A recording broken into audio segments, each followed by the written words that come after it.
ठीक है। तो जब हम बायो के बारे में पढ़ते हैं तो बायो में हम पर्टिकुलरली नॉन लिविंग या लिविंग चीजों के बारे में नहीं पढ़ते, हम उसमें सारी चीजें इंक्लूड होती है रिलेटेड टू अ बायोलॉजी। मतलब देखो, अगर हम बात करें बायोटिक फैक्टर्स के बारे में या फिर बात करें अबायोटिक फैक्टर्स के बारे में, तो आप बायोटिक फैक्टर में किसे इंक्लूड कर सकते हो? एक तो आप एनिमल्स ले सकते हो, ठीक है, एक तो आप प्लांट्स ले सकते हो, एक तो आप माइक्रो ऑर्गेनिज्म ले सकते हो। ये सारी चीजें मतलब बायोलॉजी। अब भाई ऐसा तो नहीं है कि बायोलॉजी का मतलब सिर्फ झाड़ पत्ते फूल पौधे यही होगा, झाड़ पत्ते फूल पौधे इतना ही है, ऐसा तो नहीं है। बायो में हम क्या करते हैं? एनिमल्स का भी स्टडी करते हैं, बायो में हम प्लांट्स का भी स्टडी करते हैं। देखो बच्चों, जैसे जैसे आपके टॉपिक 11-12 के स्टार्ट होते जाएंगे तब तक वैसे वैसे आप लोगों को पता चलेगा कि किस तरीके के बायोलॉजी में सब्जेक्ट आते हैं। जैसे ह्यूमन रिलेटेड सब्जेक्ट है, जैसे हमारी एक्सक्रीटरी सिस्टम है, हमारी किडनी है, हमारा नर्वस सिस्टम है, हमारा ब्रेन है, तो ये सारी चीजें हमें बायो में स्टडी करनी होती है। तो जब तक कि हमें पता ही नहीं कि मैं बोल रही हूँ लेकिन मैं क्यों बोल रही हूँ, मेरे बॉडी में एक्सक्रीटरी सिस्टम है वो कैसे फंक्शन कर रही है, मेरा हार्ट कैसे पंप कर रहा है, मेरा लीवर कैसे वर्क कर रहा है, तो हर एक चीजों के लिए बायोलॉजी वर्क करती है, हर एक चीज के लिए बायोलॉजी वर्क करती है। आप चलते हो, उठते हो, बैठते हो, आप पढ़ाई भी करते हो तो आपका ब्रेन वर्क करता है। मतलब क्या कि अगर आपको कोई चीजों के बारे में स्टडी करनी है तो आपको बायो के बारे में पढ़ना ही होगा। अगर आप बायो नहीं पढ़ते हो तो आपको नहीं पता चलेगा कि आपकी ह्यूमन बॉडी कैसे वर्क करती है, आपको नहीं पता चलेगा कि थप्पड़ पड़ने के बाद क्यों इतना सेंसेशन आता है, आपको नहीं पता चलेगा कि भाई खाना खाने के बाद अगर मेरा डाइजेशन बिगड़ जाए तो गुड़गुड़ क्यों होता है। तो ये जो हमारे लाइफ की इंटरेस्टिंग चीजें जो हमें पता होनी चाहिए वो हमें बायोलॉजी बताती है, ठीक है। तो बायोलॉजी में ऐसा मत सोचो कि हम सिर्फ और सिर्फ बोरिंग चीजें पढ़ेंगे, हम बायोलॉजी में बहुत सारी इंटरेस्टिंग चीजें भी पढ़ेंगे जिसका नॉलेज आप 10 लोगों को बता सकते हो कि भाई ऐसे ऐसी चीजें होती है मम्मा, ऐसे ऐसी चीजें होती है पापा की, ऐसे करने से ऐसी चीजें हो रही है। तो ये सब हमें बायो बताता है। अब बात बताओ अबायोटिक फैक्टर की बच्चों। अबायोटिक फैक्टर में अगर हम बात करें तो अबायोटिक फैक्टर में टेम्परेचर भी आता है, अबायोटिक फैक्टर में वाटर भी आता है, अबायोटिक फैक्टर में लाइट भी आती है, अबायोटिक फैक्टर में एनवायरनमेंट भी आता है, CO2 भी आता है, ठीक है। ये सारे अबायोटिक फैक्टर्स है। तो इन चीजों का इन चीजों से इंटरेक्शन हो रहा है, बायोटिक चीजों का अबायोटिक चीजों से इंटरेक्शन हो रहा है, तभी तो एनवायरनमेंट बन रहा है बच्चों। विदाउट इंटरेक्शन एनवायरनमेंट बन सकता है क्या? अगर टेम्परेचर ना रहे, अगर हम सोचे कि सूरज अंकल निकले ही ना तो क्या होगा? कोई फर्क पड़ने वाला है हमें? यस और नो? अगर सूरज की रोशनी ना मिले तो कोई फर्क पड़ेगा क्या हम पे?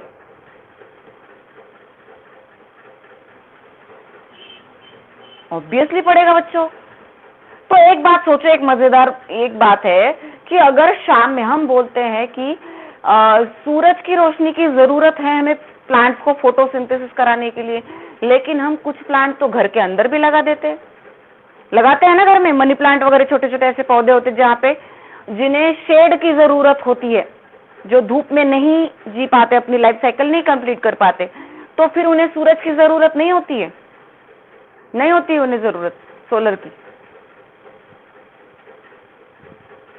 किस तरीके से अपनी वो लाइफ साइकिल कंप्लीट कर लेते हैं? हम कुछ प्लांट्स को शेड में रखते हैं, छांव में रखते हैं, धूप में नहीं रखते।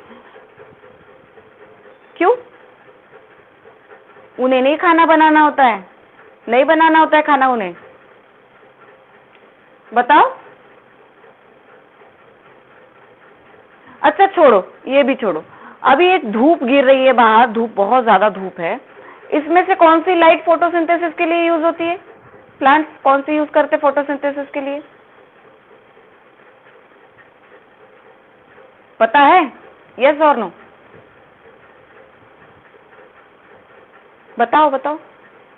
सारी की सारी जो लाइट आ रही है सूरज अंकल हमें दे रहे हैं, सारी की सारी लाइट फोटोसिंथेसिस के लिए यूज होती है क्या? यस और नो? बताओ जल्दी जल्दी बताओ।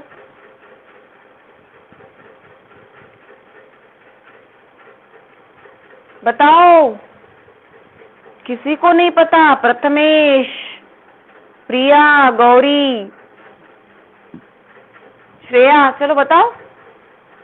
जो भी लाइट सूरज अंकल हमें दे रहे हैं सारी की सारी लाइट हम प्लांट फोटोसिंथेसिस के लिए यूज करते हैं क्या? बोलो। यस और नो? नहीं करते बच्चों, बिल्कुल भी नहीं करते। प्लांट्स को जो लाइट चाहिए होती है वो होती है सिर्फ और सिर्फ विजिबल लाइट। सूरज अंकल जो हमें लाइट देते हैं वो 3 प्रकार की रेडिएशन होती है, उनमें यूवी रेडिएशन, एक होती है विजिबल लाइट और एक होती है इंफ्रारेड। इंफ्रारेड इस तरीके से होती है लाइट्स जो सूरज अंकल हमें देते हैं। ये सूरज अंकल यहाँ पे खड़े बेचारे हमें दे रहे हैं लाइट्स। तो इसका मतलब ये नहीं होता कि हम प्लांट के पॉट को उठाए और सूरज की रोशनी में रख दे। सूरज की कौन सी रोशनी का यूज होता है? सोलर एनर्जी का यूज होता है ओनली जो विजिबल लाइट है। विजिबल लाइट ही फोटोसिंथेसिस के लिए यूज होती है, सारी की सारी लाइट नहीं यूज होती बच्चों। कॉमन सेंस, ये जनरल इंफॉर्मेशन है जो आपको पता होनी चाहिए। आपको ये 11th में कुछ चैप्टर्स भी आएंगे जिनमें आपको इनकी स्टडी करनी है, ठीक है? तो ध्यान में रखो। अब एक बात है कि हम कुछ प्लांट्स को घर के अंदर रख देते हैं पॉट को, और हम तो बोल रहे हैं कि भाई फोटोसिंथेसिस कराने के लिए लाइट की जरूरत है। तो एक कॉमन सेंस है बच्चों कि जब हम कोई पॉट अंदर रखते, अब दिन निकल चुका है, सूरज सर के ऊपर आ चुका और मैंने सारे दरवाजे खिड़की बंद कर ली, लाइट भी बंद है मेरे घर के, सारे दरवाजे खिड़की मैंने बंद कर लिए, तो अंदर क्या होगा? अंधेरा। रूम के अंदर अंधेरा होगा?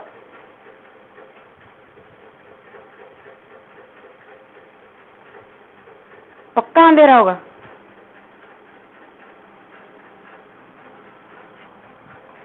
नहीं हो सकता। मैं पूरे लाइट भी बंद कर लूं रूम के, कुछ भी, लेकिन कुछ ना कुछ परसेंटेज लाइट का अंदर प्रेजेंट होता है, कुछ ना कुछ। ऐसे नहीं कि रात के अंधेरे में जैसे अंधेरा हो जाता है वैसे दिन के अंधेरे में हो जाएगा, दिन के उजाले में हो जाएगा। मी काय बोलते, मी सगळ्या रूमचे लाईट बंद केले आणि पडदे पण बंद केले, ठीक आहे? आता रूम मधलं जे एन्व्हायरमेंट असेल ते कसं असेल? रूम मधलं जे एन्व्हायरमेंट असेल ते कसं असेल? डार्क पडलेला असेल पूर्णपणे की लिटिल बिट अमाउंट मध्ये विजिबल आहे वस्तू तुम्हाला सांगा? आता मी हॉलमध्ये आहे इथे, ठीक आहे? हा पडदा बंद आहे, मी इकडला पण बंद केले, इकडला पण बंद केले, अंधार पडेल का रे? ट्राय करू आपण एकदा, करू का बंद? अंधार पड़ेल का? थोड़ी लाइट होगी बच्चों, थोड़ी लाइट होगी। क्यों होगी? क्योंकि रिफ्लेक्शन आता है, सन अपनी लाइट को रिफ्लेक्ट करता है। जैसे नीचे आई, जैसे लाइट नीचे आई वैसे ही वो रिफ्लेक्ट होती है। जो रिफ्लेक्ट हुई लाइट है वो हमारे रूम को उजाला देती है। लेकिन वही चीज अगर आप रात में करो तो आपको रात के अंधेरे में कुछ भी ना दिखे, आप लाइट भी बंद कर दो, आप पर्दे भी बंद कर दो, आप दरवाजा भी बंद कर दो, तो आपके घर में रोशनी नहीं आएगी, उस रूम में रोशनी नहीं होगी, राइट ना? क्यों? क्योंकि रात के टाइम में सूरज अंकल नहीं निकलते, और सूरज अंकल अगर नहीं निकलते, वेट अ मिनिट बच्चों, चाबी इथे नाही आहे, तिकडे असेल, नाही ते याच्यावर असेल, कूलरवर बघा। तो मैंने क्या बोला, अगर रात के अंधेरे में सूरज अंकल नहीं निकलते तो ऑब्वियसली उनका रिफ्लेक्शन नहीं आता, राइट ना? तो अंधेरा अगर आप कर लो तो पूरी तरीके से अंधेरा हो सकता है। मतलब क्या कि हर चीज के लिए हमें लाइट चाहिए। तो जब हम पॉट घर के अंदर रखते हैं, जब हम कोई पॉट घर के अंदर रखते हैं तो वो जो सन की रिफ्लेक्टेड लाइट है वो विजिबल लाइट होती है बच्चों, और जो जरूरी होती है प्लांट्स को फोटोसिंथेसिस कराने के लिए, वही लाइट वो यूज करते हैं और अपनी लाइफ साइकिल कंप्लीट करते हैं। तो इसका मतलब बिल्कुल भी ये नहीं होता कि जो हम प्लांट्स घर में आके लगाते हैं उन्हें लाइट नहीं मिलती, उन्हें भी लाइट मिलती है, उन्हें भी लाइट मिलती है, लेकिन वो रिफ्लेक्टेड लाइट का उनके लिए अपनी लाइफ साइकिल कंप्लीट करने के लिए छोटी सी अमाउंट ऑफ लाइट भी सफिशिएंट होती है, तो वो ग्रो कर जाती है उस लाइट में, रिफ्लेक्टेड लाइट में भी। क्लियर है इतनी बात बच्चों? मैंने क्या समझाया, समझ में आया आप लोगों को? यस और नो? कौन सी लाइट यूज करेंगे हम? ध्यान में रखना, दुनिया जाए चूल्हे में, हमें इतना ध्यान में रखना है, फोटोसिंथेसिस के लिए विजिबल लाइट यूज होती है, बस खत्म बात। समझ में आया? एवरीवन रिप्लाई दो, रिप्लाई दो, ठीक है? तो हमें इतनी बात पक्की हो चुकी है, ये आगे जाके मैं क्वेश्चन पूछूंगी तुम लोगों से, फोटोसिंथेसिस कौन से लाइट में होती है? फोटोसिंथेसिस विजिबल लाइट में होती है। चलो अब देखो, मैंने बोल दिया भी टेम्परेचर है, वाटर है, लाइट है, CO2 है, ये सारे की जरूरत है फोटोसिंथेसिस के लिए, ठीक है, या फिर प्लांट को अपनी लाइफ कंप्लीट करने के लिए। अब मुझे एक बात बताओ, ह्यूमंस में, एनिमल्स में होमियोस्टैसिस होता है, होमियोस्टैसिस। ये सिर्फ हम बेसिक पढ़ रहे हैं बच्चों, इससे ज्यादा सिर्फ मैं जो टर्मिनोलॉजी बताने की कोशिश कर रही हूँ। जैसे ये चीज हमारे लिए इंपॉर्टेंट है, आगे आने वाली है, ये चीज हमारे लिए इंपॉर्टेंट है, आगे वाली। What is by homeostasis? Homeostasis ये एनिमल्स में होता है, होमियोस्टेसिस की प्रोसेस। होमियोस्टेसिस का मतलब होता है मेंटेन इंटरनल एनवायरमेंट।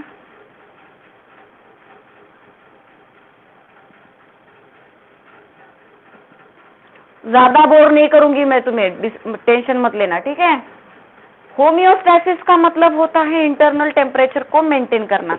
कुछ चीजें मजेदार ही बताऊंगी। अब विंटर सीजन है, तो विंटर सीजन में तुम लोगों ने कभी ऐसे देखा है कि हम जब बाहर ठंडी पड़े तो हम हमारे बॉडी को ठंडा होने देते? हम क्या करते हैं विंटर सीजन में? गर्म कपड़े पहनते हैं, राइट ना? हम गर्म कपडे पहनते हैं ना बच्चों? येस। बोलायला भीती वाटते का रे तुम्हाला? ओ गॉड, सुबह से पनौती शुरू है मेरे मोबाइल के ऊपर, बेचारा गिर के परेशान हो गया। Wait a minute. दिख रहा है कुछ तुम लोगों को? मुझे कुछ नहीं दिख रहा है। क्या हो गया इसको? गिर गया, ये सो गया मेरा mobile. What happen? Wait okay. तो मैंने क्या बोला? होमियोस्टैसिस पे थे। जब विंटर सीजन आता है तो विंटर सीजन में हम क्या करते हैं? बताओ क्या करते हैं विंटर सीजन में? हम गर्म कपड़े पहनते हैं। क्यों पहनते हैं? क्या जरूरत है गर्म कपड़े पहनने की? क्यों? है ठंडा तो हम, अगर फॉर एग्जाम्पल हम ठंडे हो गए बच्चों, तो हम कितने % जी पाएंगे हम? पॉसिबल है? तो इसका मतलब क्या कि अगर विंटर सीजन में हम हमारे बॉडी को गर्म कर रहे हैं, इसका मतलब होता है हम क्या कर रहे हैं? होमियोस्टैसिस की प्रोसेस कर रहे हैं। हम होमियोस्टैसिस की प्रोसेस कर रहे हैं मतलब हम हमारे बॉडी के इंटरनल टेम्परेचर को मेंटेन कर रहे हैं। क्यों? क्योंकि हमारे बॉडी का इंटरनल टेम्परेचर कितना होता है? 37 डिग्री में 37। फ़ारेनहाइट कितना होता है? 97 फ़ारेनहाइट। पता है ना तुम लोगों को? बॉडी का टेम्परेचर फ़ारेनहाइट में अगर काउंट करें तो 97, और डिग्री में अगर काउंट करें तो 37, इतना होगा। तो हम इतने टेम्परेचर को मेंटेन करने की कोशिश करते हैं, तो हम गर्म कपड़े पहनते हैं, जिसकी वजह से हम हमारे बॉडी का टेम्परेचर इतना मेंटेन करने की कोशिश करते हैं। अब समर सीजन ले लो। समर सीजन में अगर बहुत ज्यादा धूप है, बहुत बार ऐसे होता है 50-55 तक टेम्परेचर चला जाता है, लास्ट ईयर 50 तक गया था, ठीक है। अगर गर्म बहुत धूप हो रही है तो हम क्या करेंगे? हम ठंडी चीजों का इस्तेमाल करते हैं, यस और नो? किस चीज के लिए? कि खुद के बॉडी को ठंडा रख पाए, अगर समर सीजन आ रहा है तो हम ठंडा पानी पीते, ठंडे पानी से नहाते, कोई लोग सनकोट यूज करते, कोई लोग अम्ब्रेला यूज करते, कोई लोग धूप पड़ने के बाद घर के बाहर भी नहीं निकलते, यस और नो? तो हम इससे क्या कर रहे हैं? इसका मतलब क्या है कि हम हमारे बॉडी टेम्परेचर को ज्यादा गर्म नहीं होने दे रहे, हम हमारे बॉडी टेम्परेचर को खुद को मेंटेन कर रहे हैं, उतना टेम्परेचर मेंटेन करने के लिए। अगर हम ये ना करें तर तुम्ही हा वर्ड ऐकलाय, उष्माघातामुळे बळी। हे शब्द ऐकले तुम्ही? उष्माघातामुळे बळी। बहुत लोगों की गर्मी के वजह से मौत हो गई, ये बात सुनी होगी तुम लोगों ने, यस और नो? यस और नो? इसका मतलब बच्चों हम ज्यादा टेम्परेचर सह नहीं पाते, हमारे बॉडी के लिए एक पर्टिकुलर टेम्परेचर है, उस टेम्परेचर को हमें मेंटेन करना होता है।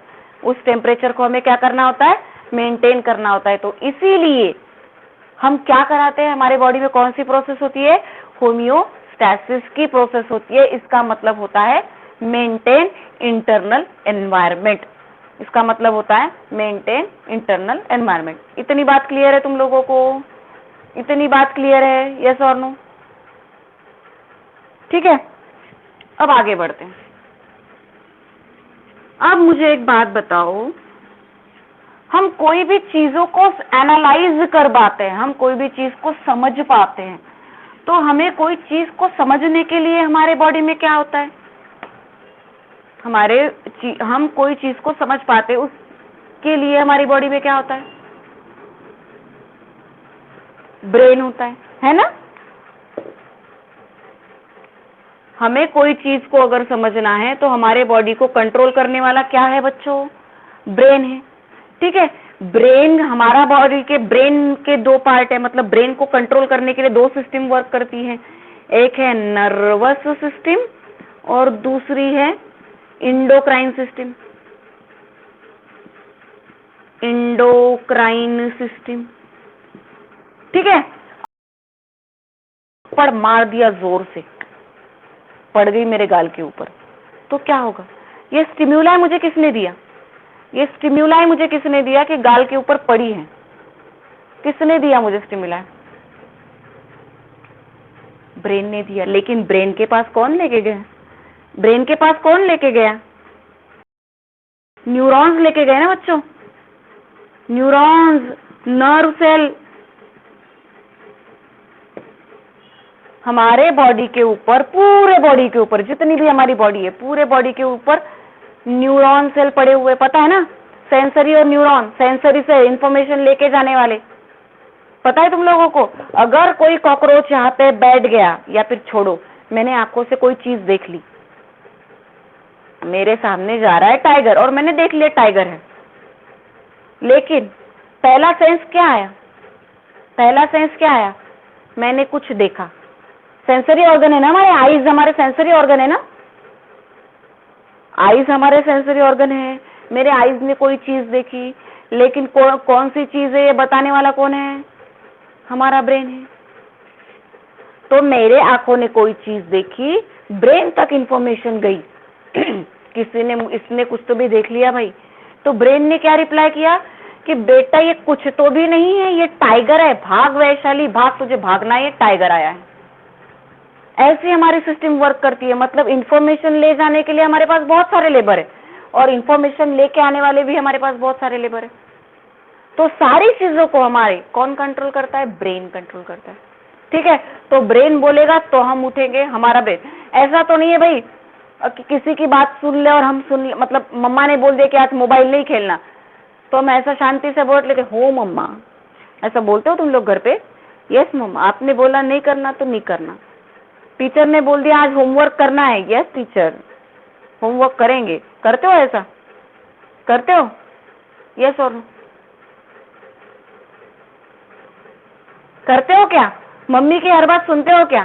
फ्रेंड्स की हर बात सुनते हो क्या? टीचर की हर बात सुनते हो क्या? सुनते हो? सांगा सांगा, ऐकता का तुम्ही सगळ्या गोष्टी? अरे बोलो, मैसेज क्या करते हो? अच्छा, गौरी सुनती है, गौरी सुनती है सबकी बात। गौरी के पास ब्रेन भी है क्या ब्रेन गौरी? लेकिन हम वही बात सुनते हैं बच्चों, जो बात हमें करनी होती है, जो बात हमें सुननी होती है, वही बात सुनते हैं। ओके, अगर मुझे मेरी फ्रेंड के साथ जाना है, अगर तुझे तेरी फ्रेंड के साथ जाना है और तेरी मम्मा ने बोल दिया कि मैं नहीं जाना तुझे, फिर भी तू चोरी छुपे जाएगी ना? मोबाइल नहीं देखना, फिर भी तू चोरी छुपे देखेगी ना? हर चीज हम मम्मी पापा या टीचर की या किसी की भी नहीं मानते, सच्ची बात, किसी की भी नहीं मानते। क्यों? क्योंकि हमारा ब्रेन है और हमारा ब्रेन बोलता है कि भाई मुझे ये करना है, तो ठीक है भाई करो। अगर हमारे ब्रेन ने बोल दिया कि नहीं करना है, तो हम क्या बोलेंगे? नहीं करना है, तू कितनी भी बातें मुझे सुना ले, मैं नहीं करूंगी। क्यों? क्योंकि मेरे ब्रेन का कंट्रोल मेरे हाथ में, मेरे बॉडी का कंट्रोल मेरे ब्रेन के हाथ में है। तो मैं हर एक चीज दूसरों की नहीं सुनती, मैं हर एक चीज दूसरों की नहीं सुनती। मैं कुछ चीजें जो भी सुनती वो मुझे भी करना होता है, इसलिए मैं सुनती हूँ। अगर मुझे टीचर ने बोल दिया कि आज होमवर्क है और तुमने होमवर्क क्यों किया, क्योंकि तुम्हें पता है अगर तुमने आज होमवर्क नहीं किया कल तो तुमको जोर से पड़ेगी, तो इसलिए तुम सुन लेते हो, या फिर डांट पड़ेगी इसलिए तुम सुन लेते हो। अगर तुम्हें लगा कि भाई मैं डांट खा लूं, गालियां भी खा लूं, मार भी खा लूं, लेकिन मैं होमवर्क ना करूं, ऐसे भी बच्चे क्लास में होते हैं ना। 100 गालियां दे दो, 100 बातें सुना लो, फिर वो अपने मन की करेंगे, कभी होमवर्क करके नहीं लाते। है ना बच्चे ऐसे क्लास में होते हैं ना। अब देखो तुम्हारे ऑनलाइन लेक्चर्स हमने 10th के लिए, कितने बच्चे थे क्लास में? आई थिंक 30, एटलीस्ट 30 पकड़ो। कितने बच्चे प्रेजेंट रहते तेरे क्लास में, बताओ कितने बच्चे प्रेजेंट रहते थे? सांगा। फिर बाकी के बच्चों ने सुना क्या जो बोला? तो हम वही चीजें सुनते हैं जो करते हैं, जो हमें लगता है हमें करना चाहिए। तो जो सुनते हैं उन्हें अच्छी चीजें करनी होती है, और जिन्हें नहीं सुनना होता है वो बोल देते कि भाई पढ़ेंगे नहीं पढ़ेंगे। तो ये सारी चीजें हमें पढ़नी है 11th 12th में, और वो पर्टिकुलरली बहुत मजेदार है 12th का सेशन तुम्हारा। 12th में जब तुम लोग जाओगे ना, तो बहुत मजेदार चीजें पढ़ने को मिलेगी कि हम चलते कैसे, उठते कैसे, बैठते कैसे, क्यों हम इतनी रिएक्शंस करते हैं। तुम लोगों को पता है बेवड़े लोग जो होते हैं टल्ली होके वो गिरते क्यों है, पता है क्या? बेवड़े लोग जो है वो टल्ली होके गिरते क्यों है गटर में, पता है ये बात तुम लोगों को? यस और नो? मजेदारी बातें बताऊंगी मैं आज तुम लोगों को। टॉपिक तो हम कल से स्टार्ट करेंगे। बताओ पता है तुम लोगों को क्यों गटर में क्यों गिरते हैं? बहुत मजेदार बात है। जब अल्कोहल बॉडी के अंदर जाता है, हम लोगों को पता है हम जो भी खाना खाते हैं, जो भी न्यूट्रिशन लेते हैं, सारा ब्रेन को मिलता है। जर आपल्याला भूक लागलेली असेल, आपलं डोकं दुखायला लगतं ना। अगर हमें भूख लगी है तो हमारा सर में हेडेक होता है हमें, क्यों? क्योंकि न्यूट्रिशन की जरूरत है और ब्रेन को नहीं मिल रहा, तो हेडेक होना स्टार्ट हो जाता है। अब अगर अल्कोहल लिया, माउथ के थ्रू अल्कोहल लिया, तो ऑब्वियसली वो ब्रेन में भी एंटर करेगा। अल्कोहल के न्यूट्रिशन ब्लड में होता है ना, अल्कोहल दारू ब्लड में जाती है बच्चों, राइट।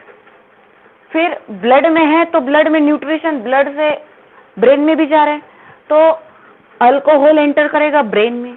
और आप लोगों को पता होगा कि अल्कोहल डायरेक्टली अफेक्ट करता है सेरेबेलम पे। सेरेबेलम ये ब्रेन का पार्ट है, ये हमारे ब्रेन के इस पोर्शन को अटैक करता है, और इस पोर्शन का काम होता है बैलेंसिंग कराना। हम जो डांस करते हैं, नाचते हैं, भागते हैं, दौड़ते हैं, ये सारे कराने वाला ये पोर्शन है हमारे ब्रेन का। अगर हमने दारू पी ली, तो दारू पीने के बाद इसका और इसका झगड़ा है, सेरेबेलम और अल्कोहल का झगड़ा है। और इसका एक थोड़ा सा भी मतलब अल्कोहल ने अगर बॉडी में ज्यादा अमाउंट में एंट्री कर ली तो इसका बिगड़ जाता काम, और ये बोल देता कि भाई मेरे से नहीं हो रहा। तो ये सेरेबेलम अपना काम नहीं करता फिर, क्योंकि चलाने वाला, पैरों पे चलाने वाला हमारा सेरेबेलम है, ये हमारे बैलेंस को मेंटेन करता है। अगर इसका दिमाग खराब हो गया तो हमारा बैलेंस बिगड़ गया ना, यस और नो? अगर इसका काम बिगड़ गया, ये बैलेंस को मेंटेन करता है और इसने दारू पी ली, सेरेबेलम ने, इसके मुंह में चला गया अल्कोहल, तो इसका काम बिगड़ जाएगा। तो इसलिए जो दारू पीते वो ऐसे डोलते डालते, क्योंकि उसका बैलेंस ही नहीं, क्योंकि सेरेबेलम सो गया। तो ये दौड़ते दौड़ते है, तो कहीं पे गटर पे मिलेंगे, कहीं पे रास्ते पे मिलेंगे, और सोए पड़े मिलेंगे, सोते रहते ज्यादा, पता है ना दारू पीने वाले लोग, यस और नो? ऑब्जर्व किया होगा, घर में नहीं लेकिन आजू बाजू में तो ऑब्जर्व किया होगा कभी किसी को, यस और नो? गिरने के बाद, गटर में गिरने के बाद फाट दिशे उठते और भागते हैं क्या घर पे? नहीं, 5-5, 6-6 घंटे सोए पड़े रहते। क्यों? क्योंकि ब्रेन को सुला देता है बच्चों अल्कोहल ब्रेन को सुला देता है। इसीलिए जो भी मेडिसिन रहती है, मेडिसिन में अगर अल्कोहल का कंटेंट है, अगर आप कोई टॉनिक लेते हो तो आपको नींद आती है, पता है ना? अगर आप कोई मेडिसिन लेते हो तो आपको नींद आती है ना? आती है नहीं आती है? अगर बहुत सारी मेडिसिन ऐसी होती है जो ब्रेन को सुलाते हैं, जिसमें अल्कोहल का परसेंटेज होगा, जिस भी मेडिसिन में, कंटेंट में देखा करो, जिस भी मेडिसिन में अल्कोहल प्रेजेंट रहेगा वो मेडिसिन लेने से आपको नींद आती है। तो वो नींद क्यों आती है? क्योंकि अल्कोहल ब्रेन को सुला देता है, और ज्यादा अमाउंट में अगर अल्कोहल चला गया तो सेरेबेलम को सुला देता है और इसीलिए सेरेबेलम काम नहीं करता बच्चों। क्लियर है? तो इसलिए आपको इंसान गटर में पड़ा हुआ मिलता है। क्लियर है बात? यस और नो? ये सारा जनरल है, आज हम जनरल ही पढ़ेंगे, कुछ भी तुमको दिमाग में टेंशन देने वाली बात नहीं पढ़ाऊंगी मैं। ये आपको पढ़ना है 12th में, ठीक है? ये तो एक मजेदार बात, ये वहाँ एक्सप्लेनेशन वहां पे भी नहीं है, लेकिन सेरेबेलम की इंफॉर्मेशन है, ब्रेन की इंफॉर्मेशन हमें स्टडी करनी है 12th में। लेकिन ये सेरेबेलम क्यों गटर में फिरते हैं, तो हमें भी तो पता होना भाई, हम बायो के स्टूडेंट है, तो हमें तो कुछ चीजें पता होनी चाहिए कि ऐसी भी लाइफ में होती है चीजें, इसलिए ये लोग गटर में पड़े हुए मिलते हैं। इसलिए कोई भी मेडिसिन या टॉनिक लेने के बाद में हमें ज्यादा नींद आती है, क्यों? क्योंकि उसमें अल्कोहल का परसेंटेज होता है। ठीक है, तो ये हो गई आज का पूरा तुम्हारा लेक्चर। समझ में आया तुम लोगों को? किसी को ऐसा है कि नहीं समझ में आया, या किसी को स्पीड से प्रॉब्लम है? वैसे तो आप लोगों ने मुझे देखा है, मेरी टीचिंग भी देखी है, तो मुझे नहीं लगता ज्यादा प्रॉब्लम आएगा तुम लोगों को मुझसे। नए टीचर से थोड़ा सा इंटरेक्ट करने में थोड़ा सा टाइम लगता है, लेकिन पहचान के जो टीचर है उनसे इंटरेक्ट करने के लिए टाइम नहीं लगता। ठीक है, तो चलो बताओ, क्या फास्ट है? थोड़ा फास्ट है बच्चों? यस और नो? इतना ठीक है ना तुम लोगों के लिए? ठीक है, तो हम बायोलॉजी इसी तरीके से, मजेदार तरीके से पढ़ेंगे, कोई बोरिंग चीजें हम नहीं करेंगे, कोशिश करेंगे कि हंसते खेलते पढ़े। ठीक है, और ध्यान में रखना, जहां तक आपने 10th पढ़ा है, 10th से बहुत ज्यादा वास्ट होता है 11th 12th। 10th तक आप लोगों ने चीजें एक लिमिटेड अमाउंट में, मैंने ही आपको टीसीए साइकिल पढ़ाई शायद, है ना? क्या है उसमें? कुछ भी नहीं है, लेकिन अभी आपको टीसीए साइकिल पूरी डिटेल में पढ़नी पड़ेगी। तो अब जो भी आपने 10th तक किया वो ओके है, लेकिन आगे आपको बहुत ज्यादा कंसंट्रेशन से पढ़ाई करनी है बच्चों, तो बी प्रिपेयर फॉर दैट। और कल से हम पर्टिकुलरली बेसिक हमारे स्टार्ट करेंगे, जो हमारी टर्मिनोलॉजीज हमें बायो में काम आने वाली है। ठीक है, डन?